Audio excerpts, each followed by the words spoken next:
নির্দেশ দিয়েছেন, কাকে দিয়েছেন? চট্টগ্রাম দক্ষিণে এনামুল হকের নামকে দিয়েছেন। আমরা যতটুকু জানি ভার্চুয়ালি ওনার সাথে কথা হয়েছে। এই পর্যন্ত এই কথাটা আমরা কেউ অস্বীকার করতে পারবেন না। যারা এনাম ভাইয়ের সমালোচনা করে তাদেরকে উদ্দেশ্য করে বলবো, এই 15 বছরে আপনারা কি তারেক রহমানের সাথে সরাসরি দেখা করার কোন সুযোগ পেয়েছেন? সুতরাং আপনাদের কথা সত্য হবে নাকি এনামুল হক এনাম ভাইয়ের কথা সত্য হবে?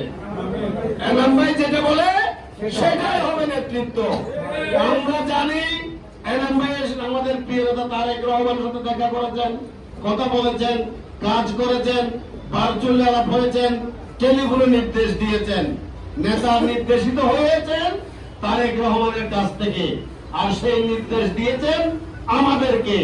আমরা আমাদের সৎ সাহস সততার সাথে সেটা পালন করেছি, চেষ্টা করেছি না, পালন করেছি। 5 জন হলো এই অভিযোগ নিচে এসে দাঁড়িয়েছি। আমরা জাতীয় দিবস বলেন, শোক দিবস